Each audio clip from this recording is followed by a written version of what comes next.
जल्दी से बैठ जाओ। किसकी क्लास थी यहाँ? नहीं, मुझसे पहले। अच्छा, साइंस पढ़ा रहे हैं सर या ज्योग्राफी? ठीक है, इसका मतलब बेटा तुम्हारा देखो दिन भर में बहुत बढ़िया सिलेबस चल रहा है। अभी अभी छोड़ी है सर ने क्लास, या हो गई काफ़ी देर? 10 मिनट हो गए बस, तो फिर तो तुम फ्रेश हो दिमाग से। चलो, कल हम लोगों ने क्या पढ़ा था? सड़क, है ना? एक दिन रेल पढ़ा, कल सड़क पढ़ लिया। बताओ हरियाणा में कितने एक्सप्रेस वेज हैं? एक्सप्रेस 11, नेशनल लेवल के 3। क्या तुम्हारे यहाँ पेरिफेरल भी हैं? 3। KGP, KMP, northern peripheral, Dwarka expressway. कितनी लंबाई है द्वारका वाले की? अपने यहाँ 18, दिल्ली के पास 10। ये पानीपत वाला किस कंपनी ने बनाया था? Company Larsen and Toubro company ने। कितने किलोमीटर का है ये? केएमपी बड़ा है या केजीपी? कितना अंतर है? 0.6 का।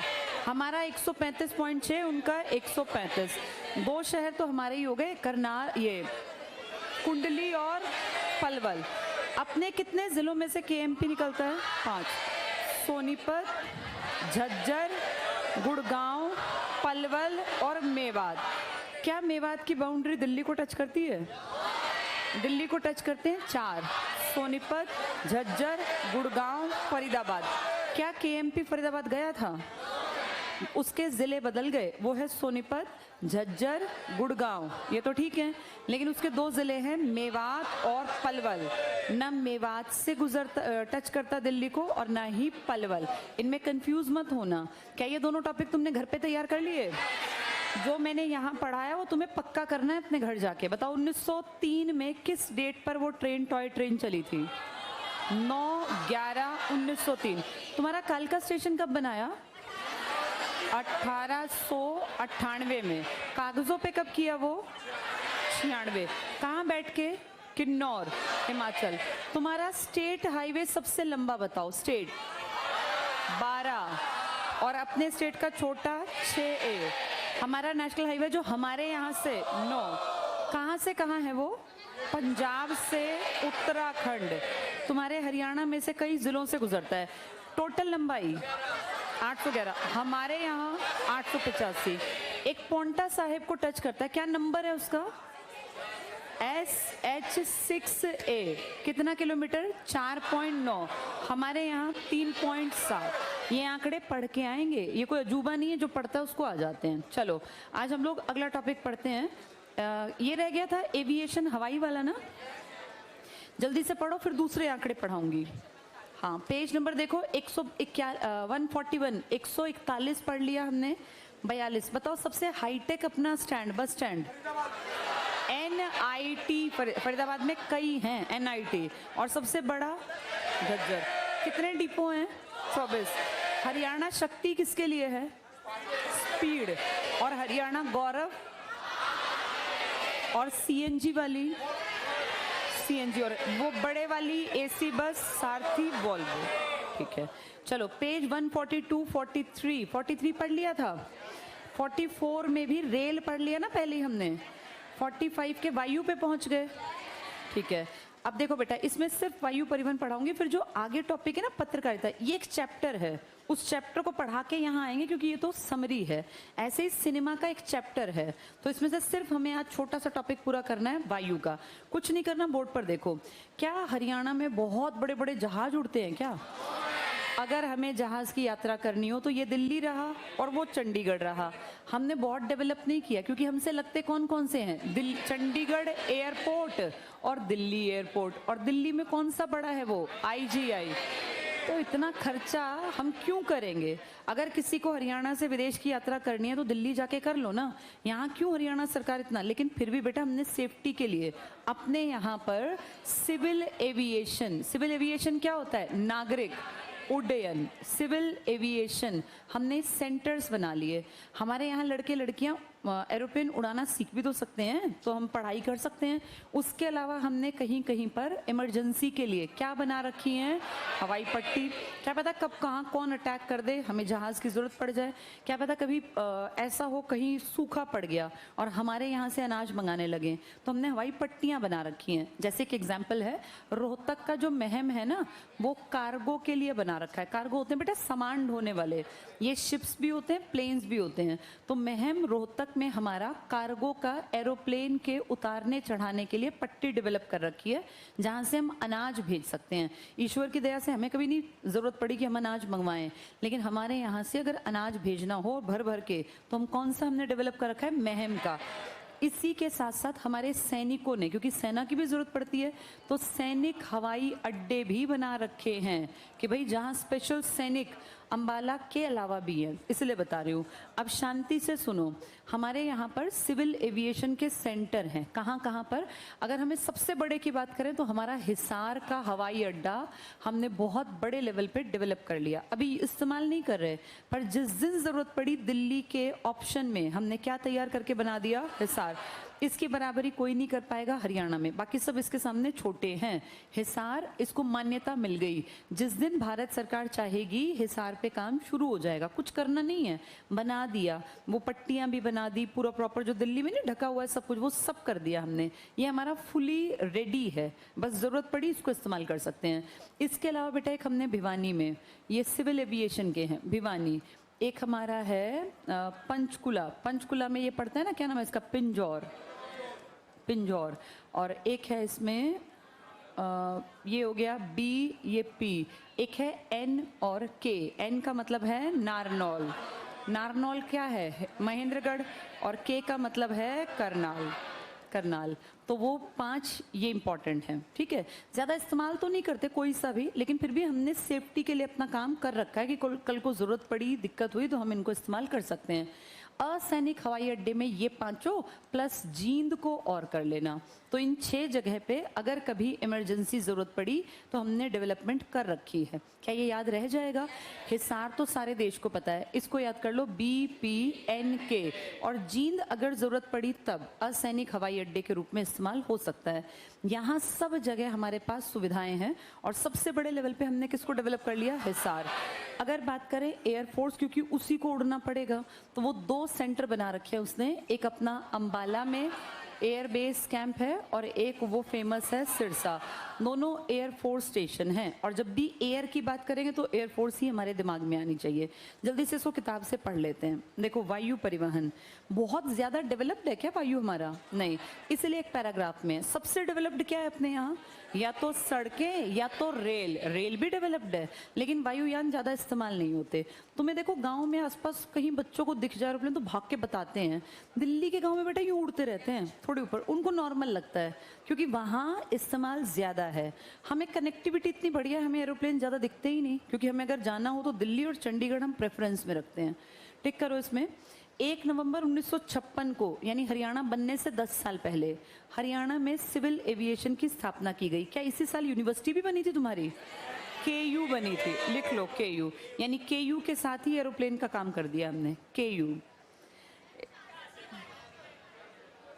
मेरे में 56 क्यों है फिर? पुरानी में 66 था। अच्छा ठीक है, इसको देख लेंगे, कोई नहीं बेटा, नई किताब में 56 है, पुरानी 66, तो इसको एक बार गूगल कर लेंगे। जहाँ सन में डिस्प्यूट हो, सीधा तरीका है गूगल कर लो, ठीक है, मैं भी कर लूँगी। चलो अगले पॉइंट की सेकेंड लाइन पढ़ो। हिसार लाइसेंस प्राप्त हवाई अड्डा। ये तो हमने लाइव बनते हुए देखा ना, अभी पीछे तो कामकाज शुरू हुआ, ये टिक मार्क कर लो। तो हरियाणा का सबसे बड़ा हवाई अड्डा हिसार। क्या बहुत ज़्यादा इस्तेमाल किया जा रहा है? नहीं, लेकिन IGI के पैरेलल में बना दिया। कल को IGI पे अगर दबाव बढ़ता है तो फिर किसको डेवलप कर दिया गया? हिसार को। आगे टिक करना, भिवानी, करनाल, नारनौल, पिंजौर। यहाँ लिख लो BPNK। हिसार तो है ही, BPNK। B Bhiwani, N B और क्या लिखा, PP मतलब क्या? पिंजौर। पंचकुला का ही तो इलाका है पिंजौर। N मतलब नारनौल और K मतलब करनाल। ये 5 हो गए हिसार समेत। आगे पढ़ना, 5 सिविल एविएशन एयरपोर्ट है, टिक कर लो ये 5 सिविल एविएशन, 2 एविएशन सेंटर जहां इनके बारे में सीखा भी जा सकता है, एक करनाल और एक पिंजौर। तो ऊपर वाले दोनों में सेंटर है, कहाँ कहाँ, पिंजौर और करनाल। तुम्हें मैप में पिंजौर करनाल दिख रहे हैं, पंचकुला और करनाल ऊपर हो गए ना दोनों। इन दोनों में क्या है, एविएशन सेंटर। 5 एविएशन बताओ अपने जो हवाई जहाज से जुड़े हैं, 5 बड़े शहर। सबसे पहला हिसार, बीपी भिवानी पिंजौर, और ये क्या नाम है, नारनौल और करनाल। अगर कहें इनमें से 2 में सेंटर बता दो तो 2 ऊपर वाले, पिंजौर और करनाल। चलो आगे पढ़ो इसको, क्या कह रहे हैं। हरियाणा में 6 असैनिक हवाई अड्डे से, हाँ बेटा कौन सा लिखवाया था, हिसार का एविएशन। अब हिसार में कह दिया कि वैसे नहीं सिखाएंगे जैसे आईजीआई में सिखाते नहीं है। अगर दिल्ली में कहे ना तो सफदरजंग में डेवलप कर रखा है सिखाने वाला। हिसार पिछले साल तक इस्तेमाल होता था सीखने के लिए, लेकिन अब हिसार को बहुत ज़्यादा डेवलप कर दिया। पीछे मैंने शायद वो पुराने बच्चों को बताया कि उसकी शंख जैसी आकृति भी दी गई है, उसके ऊपर क्वेश्चंस कराए थे। अब हिसार का मेन कामकाज एरोप्लेन उतरने और जाने वाला रहेगा, वहाँ इसके ऊपर सेंटर के ऊपर काम नहीं करेंगे। मेन सेंटर अब कहाँ कहाँ छोड़ दिए, एक पिंजौर और एक करनाल में। हिसार का सारा कामकाज टक्कर में कर दिया, किसकी टक्कर में, आईजीआई। तो वो कामकाज सेंटर वाला हटा दिया, वो एक स्टेशन की तरह डेवलप कर दिया जैसे आईजीआई है। आगे पढ़ो, नेक्स्ट पॉइंट है 6। अब देखो 6 में बस एक जींद जुड़ा, बाकी सब सेम है, पढ़ के देखना। करनाल ऊपर भी था, हिसार, पिंजौर, नारनौल, भिवानी, क्या ऊपर भी सेम थे ये। आगे पढ़ लो जींद, बस एक एक्स्ट्रा आ गया, क्या, जींद। तो ऊपर के और नीचे के 5 तो सेम है, हिसार, BPNK, इसमें जींद एक्स्ट्रा कर देना। आगे पढ़ो, हरियाणा में नारनौल शहर, नारनौल कहाँ है, महेंद्रगढ़। इसमें ना सुन लो, 2010 में राजीव गांधी के नाम पे हुड्डा सरकार ने एक स्पोर्ट्स सेंटर, यानी जिसमें वो नहीं होते उड़ने वाले गेम्स वगैरह, उसको डेवलप कर दिया पैसे कमाने के लिए, टूरिज्म को अट्रैक्ट करने के लिए। टिक कर लो, नारनौल शहर, MG लिख लो, महेंद्रगढ़ के निकट बछौड़, ये नाम है उस एरिया का, गांव के पास की जमीन है बछौड़। हवाई पट्टी पर देश का पहला, डबल टिक करो, इससे पहले हमारे देश में कहीं नहीं है, देश का पहला राष्ट्रीय एरो स्पोर्ट्स सेंटर। एरो मतलब हवा वाले, स्पोर्ट्स सेंटर। तो हरियाणा में देश का पहला एरो स्पोर्ट्स सेंटर नारनौल में, कौन सा गांव के पास है, बछौड़ या बिछौड़, गांव की पट्टी, जमीन लेके वहां डेवलप कर दिया। तो ये टिक कर लो, ये इंपॉर्टेंट है। ये 2010 को प्रारंभ किया गया, इसका नाम Rajiv Gandhi aero sports centre. Aero मतलब हवा वाला। तो पूरे देश में पहला एरो स्पोर्ट्स क्लब या सेंटर कहाँ बनाया, हरियाणा के महेंद्रगढ़ के नारनौल में। कब बना, 31 जनवरी 2010। ये हुड्डा की सरकार थी, इसलिए नाम क्या रखा गया, राजीव गांधी। अगर अब बनता तो राजीव गांधी नाम ना रखते। चलो आगे पढ़ो, अंबाला में अंबाला एयरफोर्स बेस, क्या मैंने तुम्हें कल बताया था, पहला डिपो अंबाला में बना था, पहला हवाई पट्टी भी अंबाला में 1948 में, और डिपो 1950। लिख लो यहाँ दोबारा, जहाँ लिखा है एयरफोर्स यहाँ लिख लो हवाई पट्टी 1948 में, हवाई पट्टी 1948। आगे टिक करो, हिसार में हिसार फ्लाइंग क्लब, अब ये क्लब नहीं काम कर रहा एज सच, अब इसको आईजीआई की टक्कर का बना दिया। और पिंजौर में Pinjore flying club. Flying club में ना बेटा सीखते हैं, जैसे ना कहीं पे नौकरी करनी है तो एकदम से ऐसे नहीं कि भाई किताब पढ़ी और आजा प्लेन उड़ा ले, वो पूछते हैं कितने घंटे आपने प्लेन को उड़ाया। इनके ना घंटे का एक्सपीरियंस काउंट होता है, तो बताते हैं जी मैंने 300 घंटे की उड़ान भर रखी है, मैंने 600। जितने ज़्यादा घंटे इसका मतलब आपका एक्सपीरियंस उतना ज़्यादा। अब जितने लोग एयरफोर्स में ये होते हैं ना स्क्वाड्रन लीडर वगैरह, ये पायलट टाइप का जो काम करते हैं, तो जब ये वहाँ से नौकरी छोड़ते हैं और ये प्राइवेट में जाते हैं तो ये बताते हैं कि हमने इतने घंटे का हमारा एयर एक्सपीरियंस है। जैसे हम लोगों के गिने जाते हैं साल, भाई आप कितने साल से काम कर रहे हैं, लेकिन इनके गिने जाते हैं घंटे, ये कितने घंटे हवा में रहे, वो इनका एक्सपीरियंस गिना जाता है। पढ़ो आगे, सिरसा और अंबाला, तो ये फ्लाइंग क्लब हो गए। अंबाला और सिरसा वायु सेना स्टेशन, एयरफोर्स स्टेशन, दोनों सीट SC रिजर्व्ड MP भी हैं, लिख लो यहाँ SC रिजर्व्ड MP भी हैं यहाँ, 10 में से 2 तो रिजर्व्ड MP हैं, एक अंबाला और एक सिरसा। रोहतक टिक करो, महम। कार्गो, कार्गो क्या होता है? जो सामान ढोने के लिए इस्तेमाल होता है। हवाई अड्डा है अनाज के लिए, तो हरियाणा में अनाज के लिए कौन सा हवाई अड्डा डेवलप कर रखा है? महम। महम कहाँ पड़ेगा? रोहतक में। इसको कार्गो के लिए, कार्गो सामान ढोने के लिए।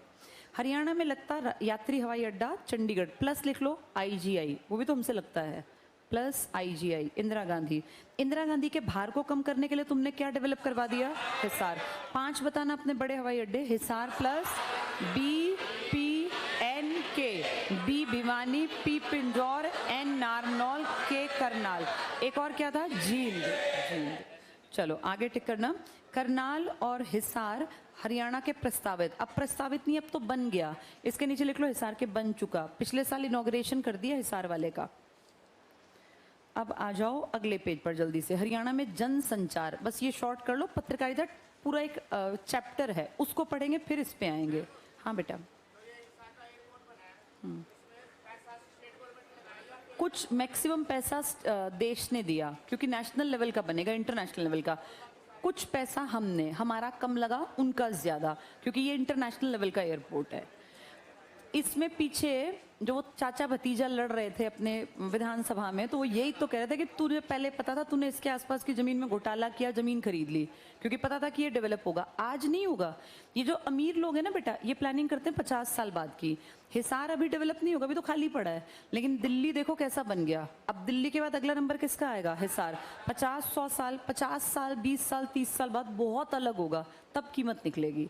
चलो जल्दी से पढ़ेंगे। हरियाणा में जनसंचार, जनसंचार क्या होता है? जिससे किसी जनता के साथ कनेक्शन हो।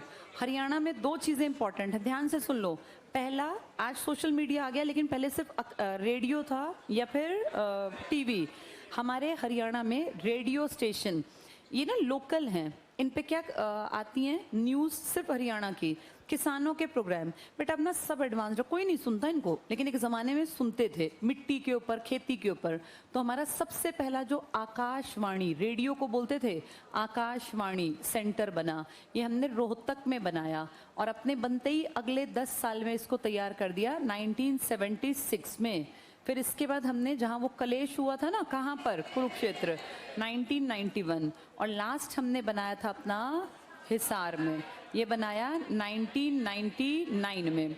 इसके तुरंत साथ ही हिसार में हमने टीवी का, दूरदर्शन का काम भी शुरू कर दिया 2002 में, 3 साल के अंदर अंदर। तो ये दोनों हिसार वाले इकट्ठे याद कर लेना। और इस टाइम पर ना हमारे हरियाणा की ही एक लड़की जो अंबाला की सीट से पहले हरियाणा में MLA बनी थी, फिर हरियाणा में मंत्री बनी, कैबिनेट मंत्री, फिर दिल्ली गई और लॉ पढ़ के गई थी, और सुप्रीम कोर्ट में उन्होंने वकालत कर रखी थी। सुषमा स्वराज की बात कर रही हूँ।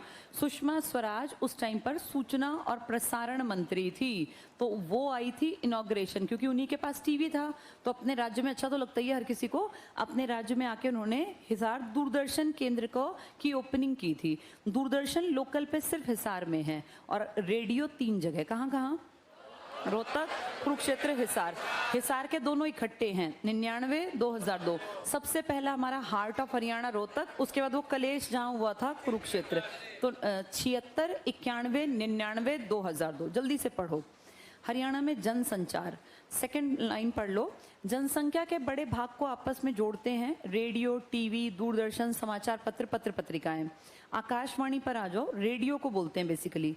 आकाशवाणी रोहतक राज्य का सबसे पुराना आकाशवाणी केंद्र, स्थापना 8 मई 1976, टिक कर लो 1976।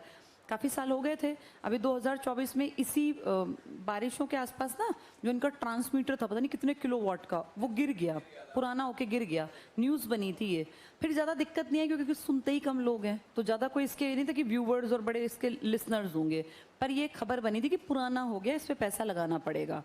आगे पढ़ लो। आकाशवाणी कुरुक्षेत्र, स्थापना टिक कर लो 1991। और आकाशवाणी हिसार सबसे लेट बना 26 जनवरी 99। अटल बिहारी वाजपेयी जी देश के PM थे इस टाइम पर, वो टाइम था बीजेपी का टाइम। नीचे दूरदर्शन पर आ जाओ, कितने टीवी के सेंटर हैं? बस एक, कहाँ पर? हिसार में। ये एयरपोर्ट भी कहाँ है? हिसार।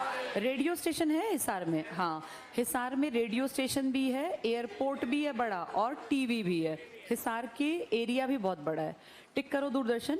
एकमात्र दूरदर्शन केंद्र, इकलौता हिसार दूरदर्शन केंद्र है। उद्घाटन हरियाणा दिवस पर 1 नवंबर 2002 को तत्कालीन सूचना प्रसारण मंत्री श्रीमती सुषमा स्वराज हरियाणा की ही थी। अपने गांव में जाके किसी चीज का इनॉग्रेशन करना कितना अच्छा लगता है कि तुम इतने बड़े बन जाओ कि गांव वाले तुम्हें इज्जत दें। तो हमारे हरियाणा में आई है वापस, उन्होंने इनॉग्रेशन किया। इसका संचालन प्रसार भारती करती है, यानी नेशनल लेवल की संस्था। ठीक है, पत्रकारिता भी छोड़ दो, ये जब पूरा चैप्टर पढ़ाऊंगी तब। ऐसे ही सिनेमा का भी चैप्टर है, छोड़ दो। अब तुम आओ अगले टॉपिक पर, 151 पर।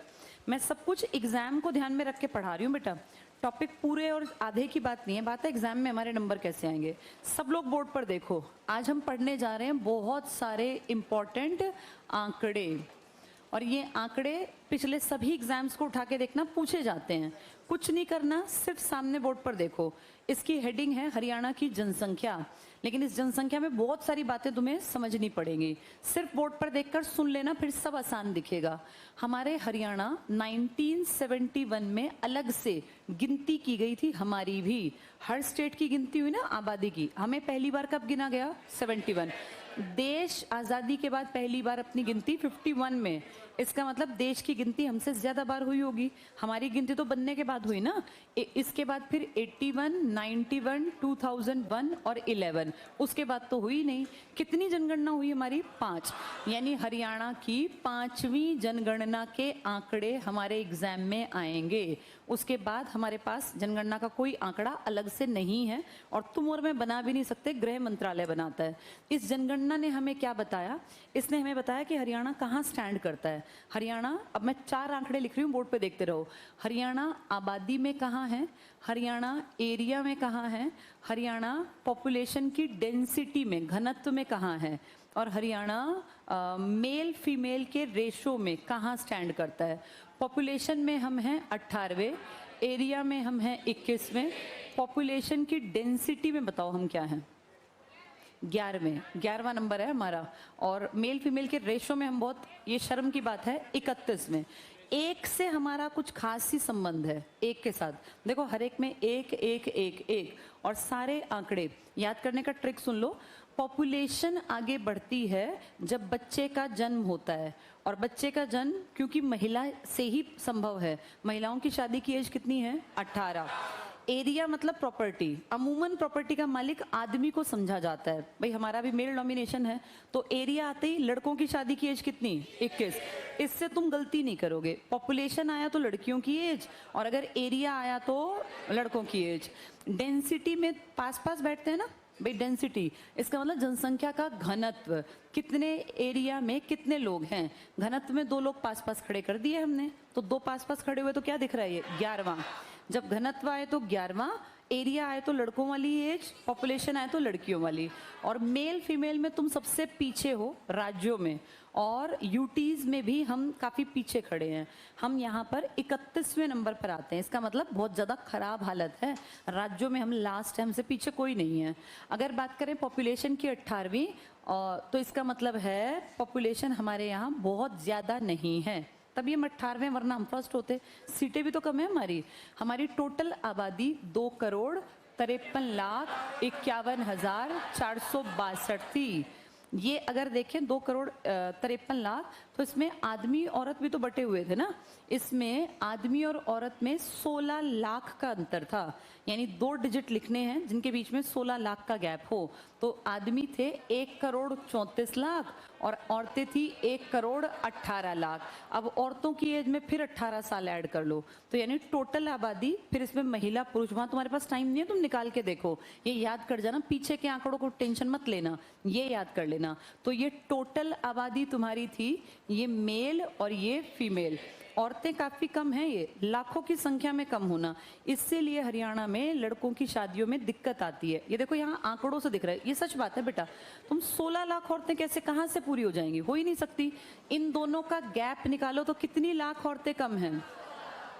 इसीलिए जिस पीढ़ी के तुम लोग हो ना, औरतें भी उसी पीढ़ी की कम है, लड़कियां भी। जो बुढ़े बुजुर्ग थे उनमें कमी नहीं थी, जो अब पैदा हो रहे हैं उनमें भी दिक्कत नहीं है। जिस पीढ़ी में से तुम निकल के आए हो ना, सबसे ज्यादा कन्या भ्रूण हत्या की गई है 1995 से और 2010 के बीच में।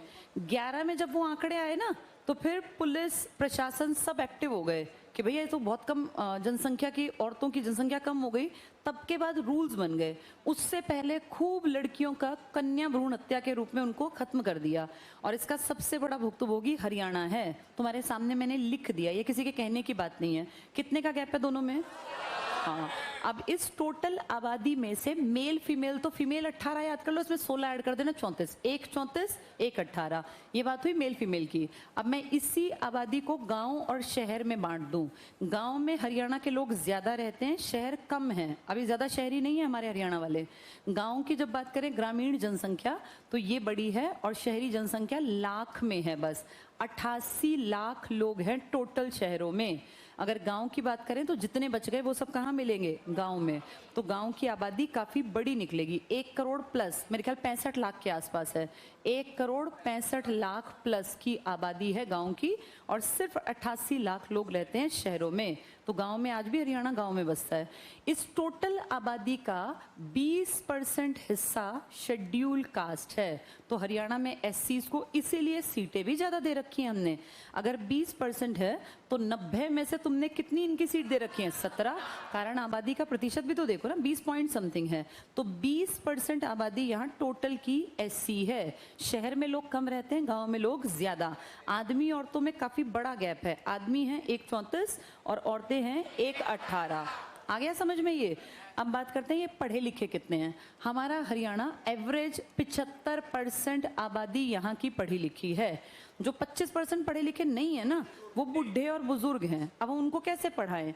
तो ये तभी घटेंगे जब ये चले जाएंगे। नई पीढ़ी सब पढ़ रही है, ऐसे ही होता है बेटा। अब तुम 70-75 साल के आदमी का क्या करोगे? उसका तो लिस्ट में हमेशा नाम अनपढ़ में ही आएगा।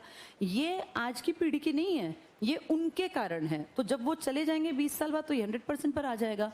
इस 75 में मेल फीमेल का भी अंतर होता है। ये फीमेल, ये मेल। मेल हमेशा ज्यादा पढ़े लिखे होते हैं फीमेल से। आज तुम बराबर हो, जितनी लड़कियां उतने लड़के। लेकिन तुम्हारे माँ बाप जब पढ़ते, तुम्हारे दादा दादी, तो लड़कियां नहीं पढ़ने जाती थी, लड़के जाते थे। इसीलिए मेल फीमेल में लिटरेसी की जब भी बात करेंगे, हमेशा मेल को 8, 9, 10% बढ़ा देते हैं। तो ये 84% है, 9%। औरतों को 10 घटा देना, 65%। औरतें हमेशा से नेशनल लेवल पर या देश राज्य के स्तर पर हमेशा कम पढ़ी लिखी मिलती हैं, क्योंकि बेटा पुरानी बुजुर्ग औरतें कहाँ पढ़ती थी? आदमी फिर भी कंपैरेटिवली पढ़े लिखे थे। इस लिटरेसी में ऐसे कर देना। अब इस लिटरेसी में गांव में भी फर्क है। गांव के लोग कम पढ़े लिखे हैं, शहर के लोग ज्यादा। 75% में से अगर गांव पूछें गांव में कितना परसेंट है, तो इसको घटा दो। 71% लोग गांव में पढ़े लिखे हैं, एवरेज से कम। और अगर शहर पूछें तो इसको बढ़ा दो, 83% लोग पढ़े लिखे हैं। इसका मतलब गांव और शहर में अंतर है, पढ़ाई लिखाई में भी, मेल फीमेल में भी। ये हुई लिटरेसी की बात। अगर बात करें मेल फीमेल के रेशो की, तो हमारा एवरेज है 879। 7, 8, 9 सीधी गिनती है, 2 डिजिट पलट दो, 879। इसमें भी गांव शहर अलग अलग हैं। गांव में लोग कन्या भ्रूण हत्या कम करवाते हैं, शहर में सो कॉल्ड पढ़े लिखे लोगों ने कन्या भ्रूण हत्या ज्यादा करवाई। इसीलिए गांव का ये मेल फीमेल का रेशो बढ़िया निकला। कितना? 882। गांव में लोगों ने कम मरवाया बच्चियों को, और शहर में निकला ये 873। यानी शहर के लोगों ने कन्या भ्रूण हत्या ज्यादा करवाई, गांव ने कम करवाई। गांव एवरेज से आगे है। ये पॉजिटिव पॉइंट है कि गांव वहां आगे। बाकी सब में तो गांव पीछे था, पढ़ाई लिखाई में गांव पीछे था। पढ़े लिखे में कितने थे गांव वाले? और अगर बात करें कि गांव की टोटल आबादी, तो बड़ा आंकड़ा था। कितना परसेंट? हाँ, परसेंटेज की और बात कर ले, ये 65% लोग हैं जो गांव में रहते हैं हरियाणा के, और 34 पॉइंट कुछ % है जो कहाँ रहते हैं? शहर। यानी हरियाणा का बड़ा हिस्सा, लगभग 2/3 हिस्सा आज भी कहाँ रहता है? गांव में। गांव में पढ़ाई लिखाई थोड़ी सी कम है, एवरेज 75, गांव की 71। गांव में मेल फीमेल का रेशो बहुत अच्छा है। कितना है? हाँ, हमारा एवरेज कितना है? 879। गांव वाले थोड़े से बेहतर हैं। कितने पर हैं? 882। शहर वाले थोड़े से कम पर हैं। आ गए समझ में ये?